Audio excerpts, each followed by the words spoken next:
parece, damos comienzo a la tercera sesión de comunicaciones.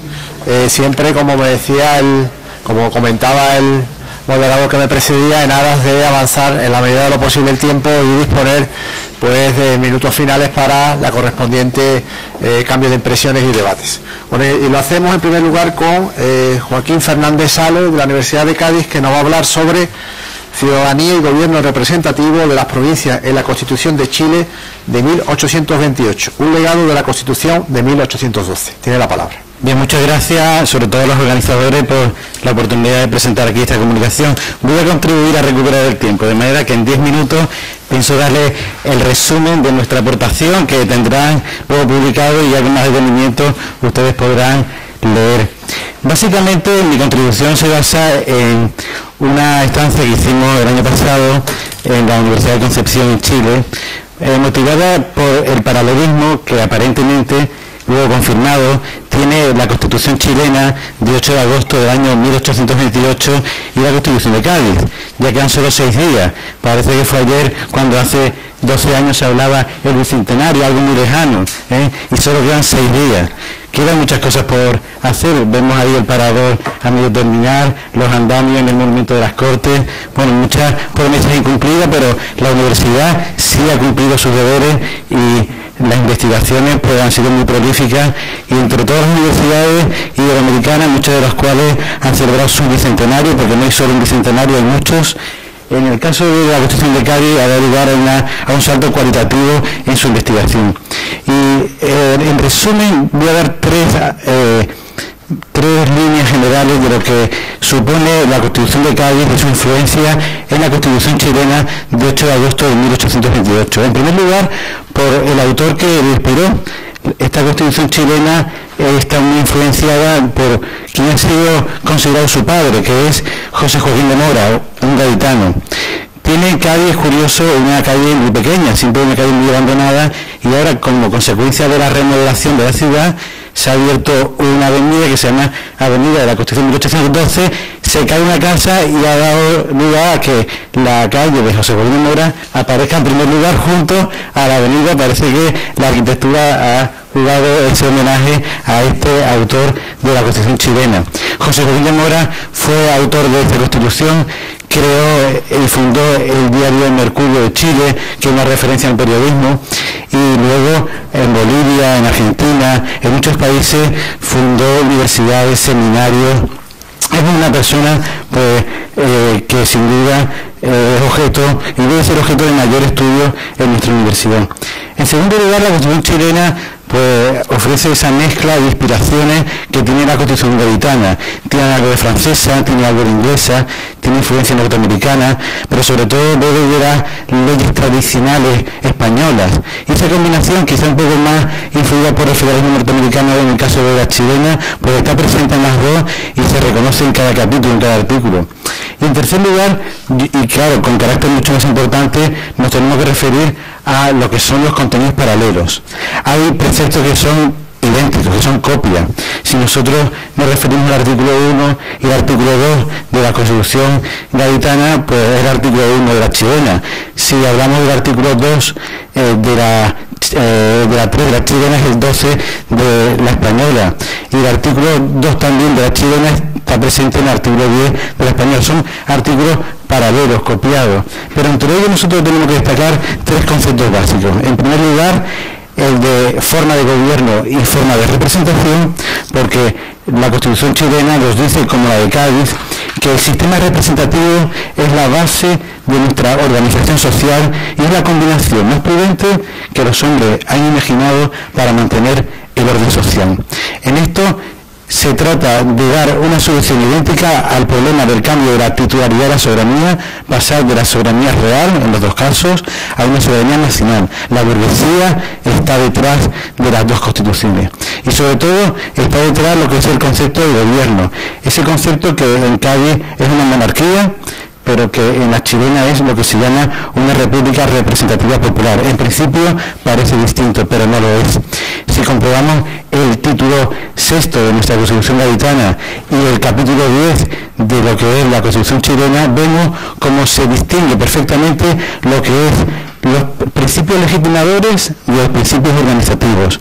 Se distingue primero qué legitima el poder, y es una soberanía única que está en manos de la nación, esa nación que es un nuevo ente que representa solo a una clase social, porque el sufragio censitario así lo establece, y por otra parte, junto a un principio legitimador de soberanía única, la posibilidad en ese entendimiento dualístico de la soberanía que su ejercicio divide las competencias, y hay una división horizontal de poderes como en Francia, pero sobre todo, y de manera original, tanto en la chilena como en la gaditana, hay una división vertical de poderes.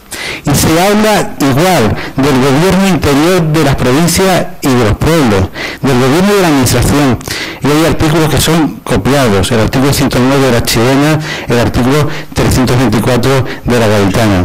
Se hace uso de una figura que es el jefe superior y del intendente, y se logra que a través de una persona nombrada por el jefe de gobierno se decida todo en el ámbito provincial. La provincia es una organización que tiene encomendada el censo electoral, la educación, tiene encomendado todo lo que se refiere a las competencias tributarias, tiene incluso en materia de prisiones, pero sobre todo tiene lo que se considera el carácter fundamental de una Constitución, la aplicación de la misma y un procedimiento originalísimo propio de Cádiz y de Chile, que es el procedimiento de infracciones a la Constitución. Habrá que esperar un siglo para que se idee un modo de que la Constitución sea norma suprema y de garantizarlo a través de los tribunales constitucionales. En Cádiz y en la Constitución chilena está ese procedimiento de infracciones a la Constitución. Eso le hace a la Constitución gaditana chilena ser constituciones paralelas. Y el jefe superior, las competencias provinciales, el artículo 109 y 116 de la Constitución chilena, pues están influenciadas claramente por esos artículos 325 a 324, en el que cada una de las competencias, cada uno de los órganos, cada uno de los preceptos sobre el censo electoral, pues nos habla de dos constituciones con la misma inspiración. En consecuencia, y como conclusión, y así cumplo mi promesa de ir recuperando el tiempo, la Constitución gaditana tiene en la de Chile su hermana, su Constitución Ginebra, su inspiración, pero en situaciones distintas, sin ser monárquica, es republicana, y en un contexto en el que el rey no está presente, es la fórmula de elección popular, en Cádiz con 70.000 electores por diputado, en Chile 15.000 electores por diputado, pero el modo, a través de formas de gobierno monárquica republicana, de hacer posible lo que es el gobierno representativo, el fin de la monarquía absoluta y sobre todo un ciudadano que ha reemplazado al súbdito. Esto es todo. Muchas gracias.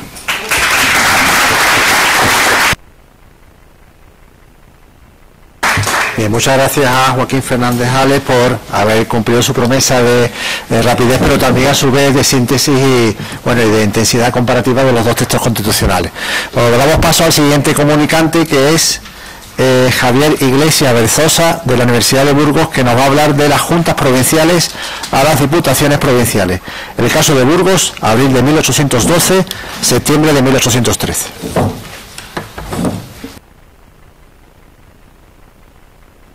Buenas tardes. La comunicación que les voy a presentar tiene que ver con una parte del territorio peninsular español y sobre todo con un tema bastante candente en la actualidad, 200 años más tarde, y es el tema de la administración territorial basado en las diputaciones provinciales. Las provincias, tal como las entendemos ahora en España, surgen a raíz del título sexto de los artículos 324 al 337 de la Constitución gaditana. Anteriormente había otra cosa, y el paso de esa otra cosa, al que me referiré brevemente en esta exposición, a las diputaciones, no fue sencillo, fue traumático en alguna medida. También me voy a referir a que no solamente hubo un cambio en las estructuras organizativas del Estado, también hubo un cambio en las mentalidades, y en esta parte de España, en la provincia, en la intendencia, mejor dicho, de Burgos, por porque vamos a ver que son 3 provincias, o casi 3 provincias actuales, Burgos, Santander y una parte de La Rioja, pues hay un elemento reaccionario muy fuerte, simbolizado básicamente por el estamento clerical. Bien, como pueden entender, seguro que saben muchos de ustedes, en el antiguo régimen había una organización territorial muy confusa, en la cual se mezclaban desde las antiguas merindades, alfoces, comunidades de villa y tierra, muy difícil de organizar, de tal manera que los ilustrados de Carlos III, pero también de Carlos IV, intentaron poner orden de alguna manera en este caos. Inicialmente se copió el modelo intendencial francés, pero siguieron perviviendo algunos de los elementos organizativos de la estructura de la monarquía medievales, como por ejemplo los corregimientos, de tal manera que uno no sabía muy bien en qué intendencia estaba, en qué corregimiento estaba y cuáles eran las funciones de cada una de las autoridades. En este plano pueden ver ustedes cómo las intendencias en la corona de Castilla pues las había de todo tipo y tamaño. Yo me voy a referir a la burgalesa, que como os he explicado antes, tiene una parte de la actual provincia de Santander y una importante parte de la actual provincia de La Rioja. Aquí se puede ver más claro cuál era la intendencia de Burgos. Hablo de la intendencia de Burgos porque era el intendente el que tenía la autoridad en materia económica, en materia hacendística y fiscal, en materia política y en materia policial. Salvo un periodo de tiempo que esto fue delegado a los corregidores, el intendente era la gran autoridad. Sin embargo, como pueden ver ustedes, también había algunos importantes corregimientos que tenían tanta extensión como algunas provincias actuales.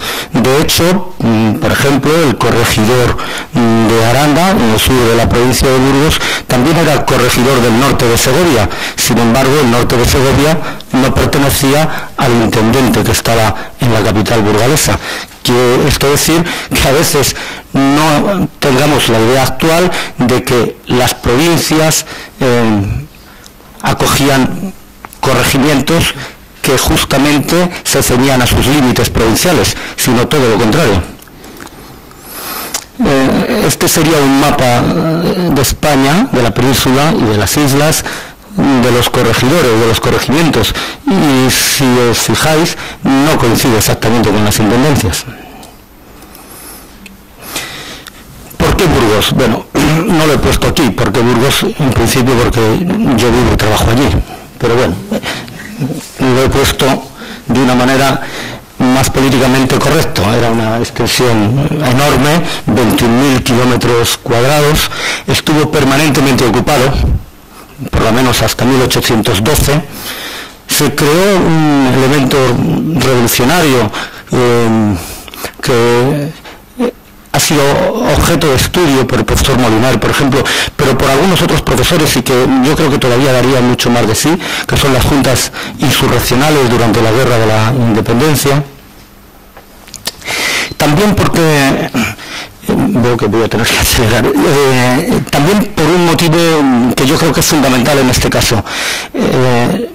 4 de los miembros de esta junta insurreccional fueron ajusticiados por los franceses el 2 de abril de 1812 y las Cortes de Cádiz les declararon beneméritos de la patria, un calificativo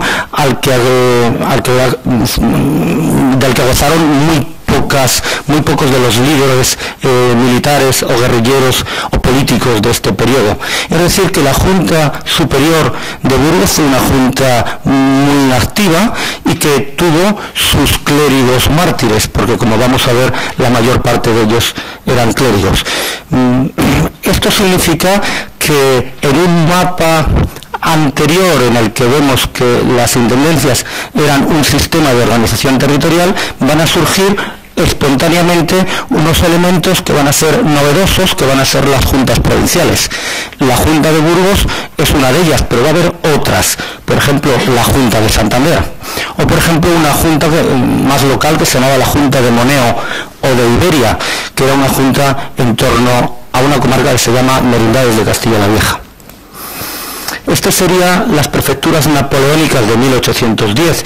Como pueden ver ustedes, no coincide exactamente nada con el mapa intendencial español de José I, y tampoco, el mapa intendencial español del antiguo régimen, ni tampoco con el mapa de las provincias de Javier de Burgos de 1834. Hay tres teorías clásicas que comentan por qué se crearon o en qué se fundaron las provincias. Una de carácter francófilo, en el que parece que copiaron el modelo departamental francés; otra historicista, que se basa en el tema de los antiguos corregimientos; y una ecléctica, en el que da mucha importancia también a las juntas provinciales. La legislación para la creación de las diputaciones provinciales tiene una serie de puntos concretos que bien he escrito aquí, y que de alguna manera, para repasar brevemente, tuvo un protagonismo importante durante todas las sesiones de Cortes, sobre todo por el tema de los diputados americanistas, y Ramos Arizpe fue uno de ellos, porque lideró de alguna manera la corriente americanista, que eran más proclives al autonomismo que Argüelles o Toreno, que eran más proclives a la concentración de poder en el gobierno central y en las Cortes. Bien, estos son algunos de los elementos que estoy comentando. La importancia el debate entre centralistas y descentralizadores, entre revolución y reforma, y las diputaciones como órganos representativos o no.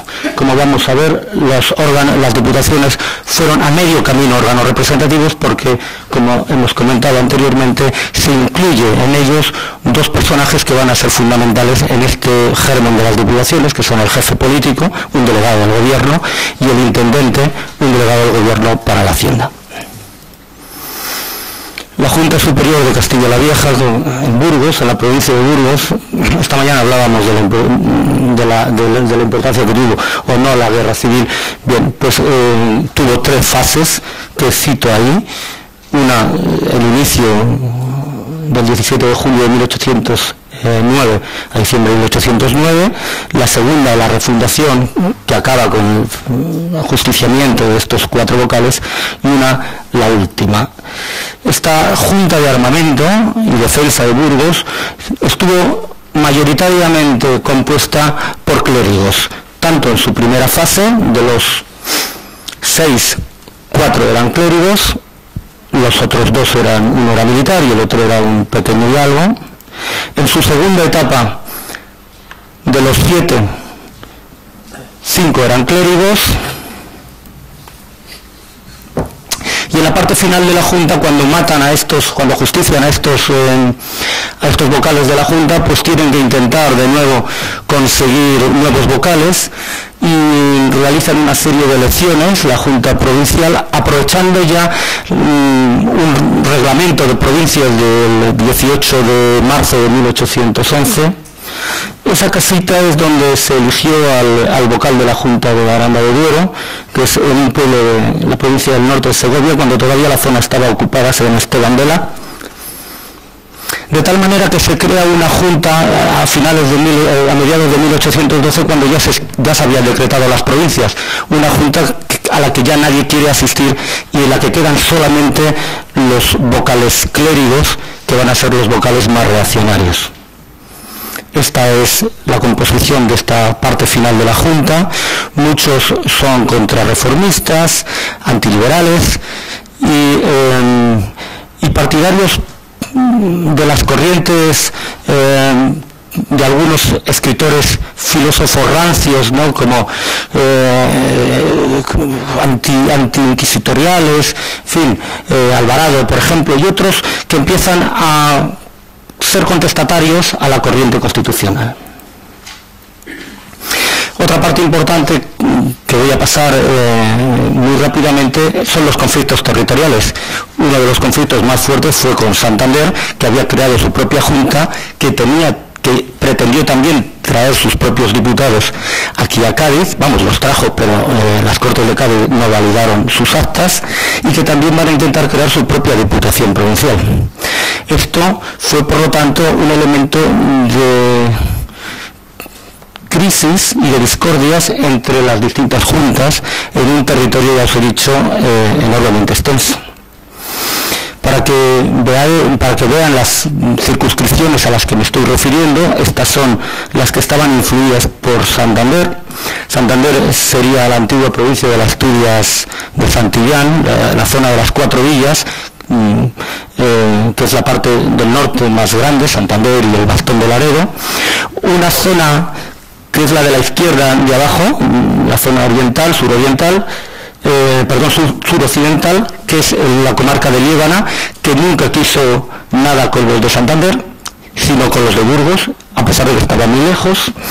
La zona suroriental, que son esas dos otras comarcas, actualmente pertenecen al norte de Burgos, son la zona de Medina de Pomar y de Villarcayo, es decir, la zona de Valle de Mena, y la zona de abajo es la de Miranda de Ebro. Estas son 4 de las...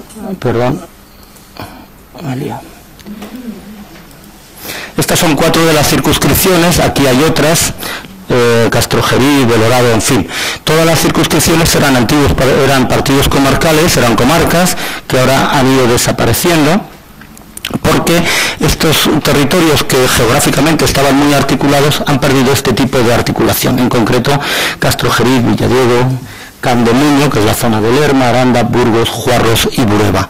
Entre todas estas comarcas elegían a 27 delegados que van a elegir en las primeras Cortes Generales 9 diputados. También había un partido en La Rioja, que es el de Santo Domingo de la Calzada.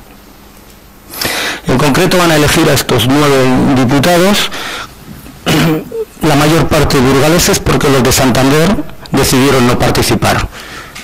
Y por lo tanto no fueron a las reuniones, a las juntas de partido, y tampoco fueron a la Junta Provincial.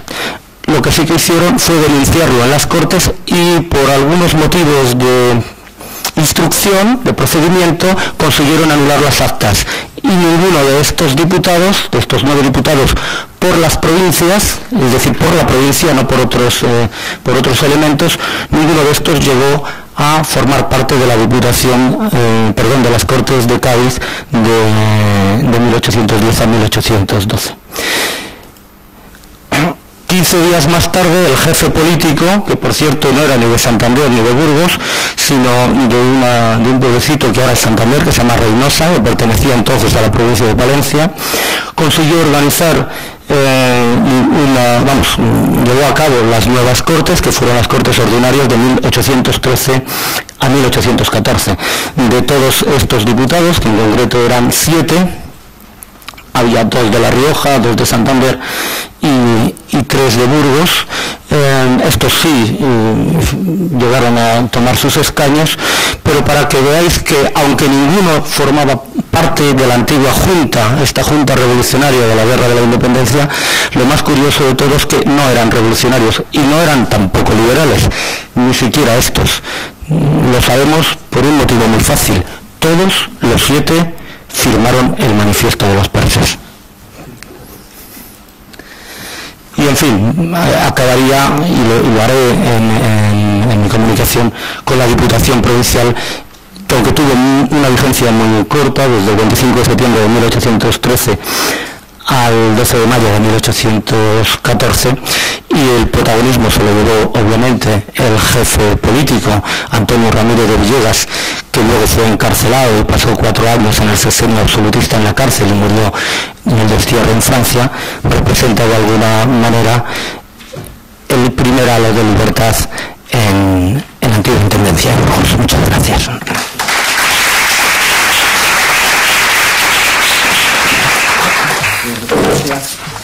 A Javier Iglesias Berzosa por su adelanto a lo que es un poco el ámbito territorial y administrativo de Burgos. si bien él se dedica a esa zona, yo creo que es un buen botón de muestra para comprobar el taifismo territorial administrativo de esta época, que ya por sí se une a la compleja situación de un país en guerra, y que seguiremos atentamente las páginas una vez publicada el acta. Bueno, ya terminamos esta tercera sesión de comunicaciones con la intervención de José Luis Lara Valdés, de la Universidad de Guanajuato, de México, que nos presenta una comunicación titulada "El Ayuntamiento de Guanajuato promulga y jura la Constitución de la Monarquía Española de Arrancadi 1812. Muchas gracias, buenas tardes. Bueno, pues faltaba más. Yo también agradezco a las organizadoras y a la Universidad de Cádiz en general por darnos este espacio para que vengamos de allá a compartir la manera como ahora estamos entendiendo nuestra vida contemporánea, sobre todo o particularmente ahora en México, con los procesos electorales que hemos estado viviendo. Parece que cada año no faltan estas circunstancias en mi país. Pero y además porque ha habido otros estudiosos antes que nos han llamado mucho la atención sobre la necesidad de validar esta trayectoria de las diputaciones en Cádiz, contra lo que también se ha dicho de que no sirvió de nada, que no tuvo vigencia. Particularmente este es el último punto que estoy abordando ahora.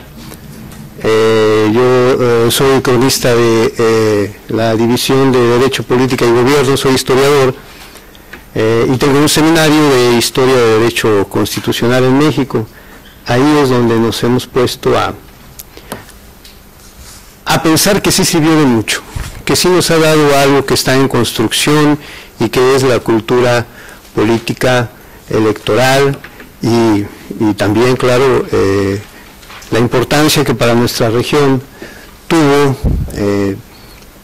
por un lado, estos procesos, esta necesidad de distinguir la igualdad de todos los habitantes de ambas Españas, la atlántica y la peninsular, así como darles el derecho a organizarse en ayuntamientos para que surgieran las elecciones o los diputados electos que pudieran incorporarse a las Cortes Generales y Extraordinarias convocadas. Pero y todo esto estaba sucediendo a la vez de una guerra o revolución. Para algunos autores es una revolución, para otros solamente es una insurrección muy notable, muy cruenta, que tiene lugar ahí en ese territorio del actual estado de Guanajuato, que ya para entonces había sido conformado a partir de 4 alcaldías que se originan en el siglo XVI con la colonización novohispana y con el régimen de intendencias, de manera que todavía no hemos entendido por qué José de Gálvez decidió que esta fuera la Intendencia Mayor de Guanajuato. Para completar, diré que casi es el mismo territorio del actual estado de Guanajuato, donde está mi universidad y de donde yo provengo. Veremos algunos mapas de la colección de este último virrey de la Nueva España, que había sido de Cuba, y a él le tocó precisamente promulgar y la Constitución de Cádiz, estando de virrey en Cuba Juan Ruiz de Apodaca, pero luego lo pasan a la Nueva España y le toca retirar de circulación la misma Constitución de Cádiz, y al final de su trayectoria pues también tiene que ver mucho su regreso a la península, porque vuelve a estar en vigencia la Constitución. Pero esas son historias aparte que seguro a ustedes les podrán interesar más estando aquí. Esta es una cartografía que él manda a hacer para tener mejor en consideración lo que está sucediendo. Y también, como ya se ha dicho aquí, el nombramiento de intendencias va a ser sustituido por el de provincias, y estas son entonces al centro de la provincia de Guanajuato, con su emblema más significativo, que es la Santa Fe, a partir de la colonización y la conquista de América, la Santa Fe que hizo posible todo aquello hasta lograrse el Imperio Español. Y por otro lado, la minería, las ricas minas de Guanajuato, que tanta fortuna dieron a la región, a la Nueva España y a la España también. Esta provincia entonces, rodeada de las otras, de Valladolid, de Guadalajara, de San Luis Potosí, de Querétaro, y que estaban configuradas con muy pocas ciudades. En Guanajuato solamente había dos, Salvatierra y la misma ciudad de Guanajuato. Las demás eran villas de españoles, pero algo que está emergiendo apenas con importancia, los pueblos de indios, la gran cantidad de pueblos de indios que hubo, que también es una institución medieval.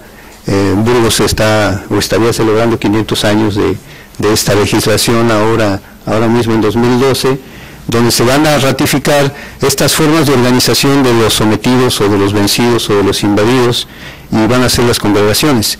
Las congregaciones de indios es el recurso, por cierto, que estamos empezando a ver, todavía no a documentar ni a entender mejor, donde ya había sucedido algún procedimiento electoral para integrar a las propias autoridades, el gobernador de los indios. Por cierto, veía que Jaime traía como portada de uno de sus libros la elección de precisamente de los gobernadores de los pueblos de indios de Santiago Tlatelolco y de Santa María en la Ciudad de México. Sí, esa es una pintura muy afortunada, porque está recogida en el momento que ahora se celebra. Ahí aparece Fernando VII el Deseado. Esto me sirve para dar pie a que en las repúblicas de indios Fernando VII efectivamente tuvo esa figura de ser un rey deseado en ausencia, y así se va a ver posteriormente en los procesos que se siguieron como infidentes, porque se fueron a la guerra los indios en la Nueva España por defender a Fernando VII. Decía entonces pues que hay algo que estaríamos por entender con estos procesos electorales de los pueblos de indios. Mencionaré nombres que podrán resultar lejanos, como Yuriria, como Acámbaro, como Irapuato, como la Congregación de Nuestra Señora de los Dolores. Son pueblos de indios, y donde precisamente surge en este último la guerra de independencia, como nos hemos acostumbrado a llamar. Ese es el plano donde Calleja le describe a Juan Ruiz de Apodaca cómo sitió y tomó la ciudad de Guanajuato para recuperarla en noviembre de 1810, de la situación en la que la habían colocado los insurgentes de Miguel Hidalgo, Ignacio Allende, que la tomaron el 28 de septiembre del mismo año. Y esto es nuevamente la región con algunas indicaciones de los baluartes que tenían los insurgentes hacia el norte, hacia el centro del estado de Guanajuato, y hacia el sur del mismo, que está el gran río Lerma en la provincia de Michoacán. En estos planos también ubicaron los ingenieros militares de Ruiz de Apodaca los caminos que utilizaban para el patrullaje del comercio, el Ejército de Operaciones del Centro, que tenía como principal gestor y representante a Agustín de Iturbide, hombre importante para la consecución de todos estos 11 años de enfrentamientos. Así que bueno, pues está por ahí esa excelente colección en el archivo de la Real Academia de Historia de Madrid, y ustedes la podrán ver. Cuando se toma la ciudad de Guanajuato en 1810, septiembre, el ayuntamiento, que ahí estaba dentro de los procesos anteriores, que compraban la vara, que podían ser por herencia familiar o simplemente por negocio, los regidores, el alcalde o los alcaldes, tuvo que aceptar algunas condiciones que impusieron los insurgentes, pero bueno, pues curiosamente este va a ser el mismo ayuntamiento que con las disposiciones de Cádiz se van a constituir sin proceso electoral. Y se trata de los mismos firmantes del libro que está ahí a la vista y de la primera acta de, no tanto elecciones, porque no las hubo, sin embargo llegó la disposición en 1813, una especie de ratificación. Esa es la portada del expediente que consulté para preparar esta presentación, y este es el decreto que sale de Cádiz el 18 de marzo de 1810 para que se promulgue y jure la Constitución en las provincias. Yo espero que estos materiales vayan en la publicación. De hecho, es la primera vez que los estamos compartiendo. Era un expediente traspapelado y una compañera historiadora lo puso en mis manos porque yo andaba buscando la primera edición que hubo en Guanajuato de la Constitución de Cádiz, y es justamente la de 1812, la que llegó con este expediente para que fuera reproducida, que es lo que se hizo inmediatamente. Se reprodujo y se envió a esas otras villas que mencioné, pero incluso se envió a los pueblos de indios, ya que eran importantes en su aportación económica a la hacienda real. Había poblados como el de Dolores Hidalgo, o ahora Dolores Hidalgo, que construyó el templo más fastuoso en el siglo XVIII, y eran indios, o sea, eran gente con bastante capacidad económica para realizar festividades o para hacer donaciones a los reyes en España, y de eso se han ido reuniendo las evidencias. Y precisamente el conflicto que hasta hoy he podido ubicar está en uno de los pueblos de indios, San Marcos de Irapuato, que los descendientes de estancieros y de hacendados y de otros llegados al comercio, pues insistieron en que no existiría tal congregación de indios, hasta que el virrey Branciforte, o Branciforte como algunos les gusta decir, les envía una resolución de que son una congregación de indios y que se dejen de dar lata, que se pongan a trabajar. Esto a finales del siglo XVIII los pone, supongo yo, muy incómodos, al grado de que cuando llegan las disposiciones de Cádiz para formar ayuntamientos, ni tardos ni perezosos integran el primer ayuntamiento constitucional. Ahí están las firmas de los regidores electos y del alcalde electos, esto sí, pero solamente por los ciudadanos, que era conveniente de esa manera hacer desaparecer al pueblo de indios. Otro elemento más que estamos tomando para esta construcción es el trabajo que hizo Silvio Zavala en un tiempo, y Ernesto de la Torre Villar como alumno suyo, de ir encontrando el espíritu de las leyes garitanas desde su forma de disposiciones de 1811, para encontrarlo en la llamada Constitución de Apatzingán, que viene a ser la primera configuración por escrito de una voluntad de un grupo rebelde, el de José María Morelos, en Michoacán, Oaxaca, Guerrero y otros lugares, para no más seguir dependiendo de la España peninsular. Haya o no caos, exista o no un monarca, es José María Morelos quien postula la noción de que América tiene que ser ya libre, y para eso están ahí recogidos algunos elementos, como lo muestra Ernesto de la Torre Villar, en las columnas extremas de la Constitución gaditana y de la Constitución de Apatzingán, y en medio nos muestra elementos de las constituciones francesas y norteamericanas, pues para corroborar lo que aquí ya se ha venido diciendo, que alguien inventó el mito de que nuestros antepasados en México copiamos a las constituciones de Virginia de Estados Unidos, y a la francesa. En realidad estamos, según lo han encontrado, repito, Silvio Zavala y Ernesto de la Torre Villar, estamos siguiendo el espíritu ilustrado gaditano, que también, como Antonio Alino nos lo hizo ver en otros trabajos, pues es ilustrado español, antes de ser inspiración francesa. pero también eso lo dejo para que ustedes resuelvan la tarea de su identidad constitucionalista. Estas son entonces algunas de las líneas a seguir que podemos compartir mediante las comunicaciones.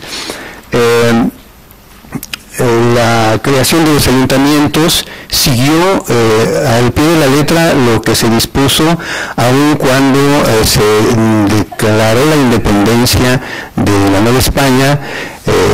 Cuando en 1920 Fernando VII decide que la Constitución de Cádiz es la vigente, entonces sí, los poderosos militares, el clero más poderoso y los comerciantes de la Nueva España deciden que no es conveniente continuar asociados a España, declaran la independencia porque sí les conviene, pero convocan a un congreso que precisamente pone sus ojos en la experiencia que ya hay.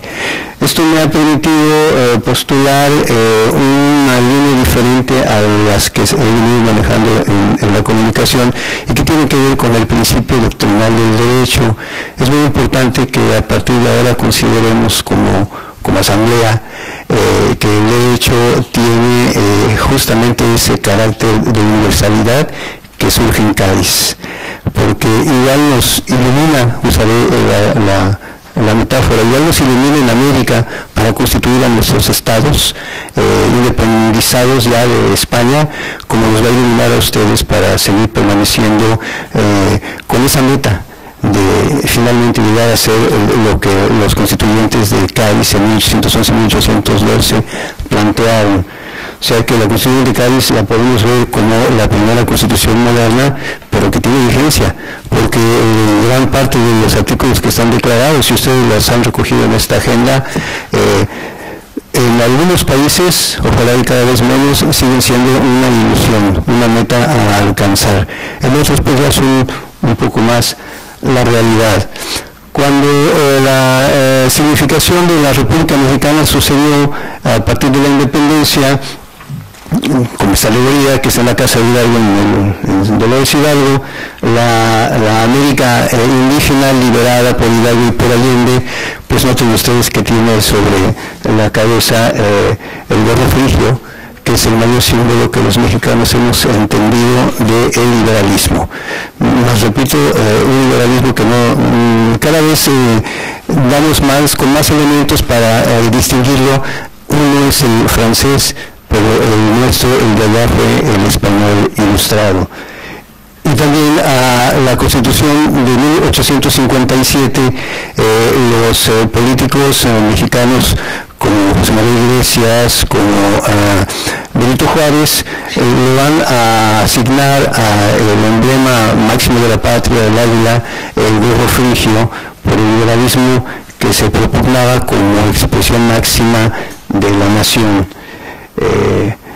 Pues yo puedo órdenes en este correo y en esta dirección electrónica hay algunos libros que pueden ustedes bajar en PDF.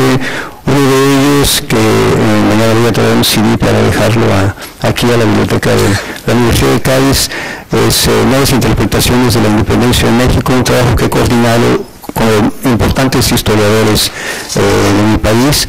Mañana lo voy a dejar. Y muchas gracias.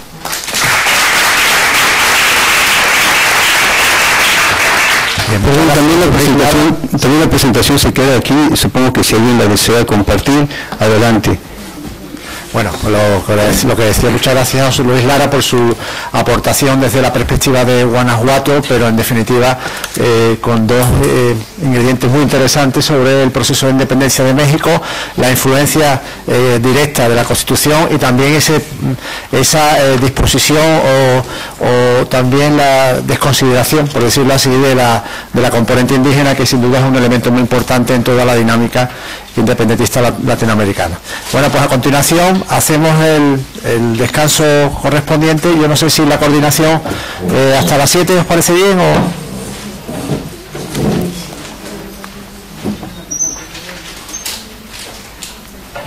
Sí, bueno, hasta las 7 por favor sean puntuales para que tengan el mejor funcionamiento posible la sesión de la tarde. Muchas gracias.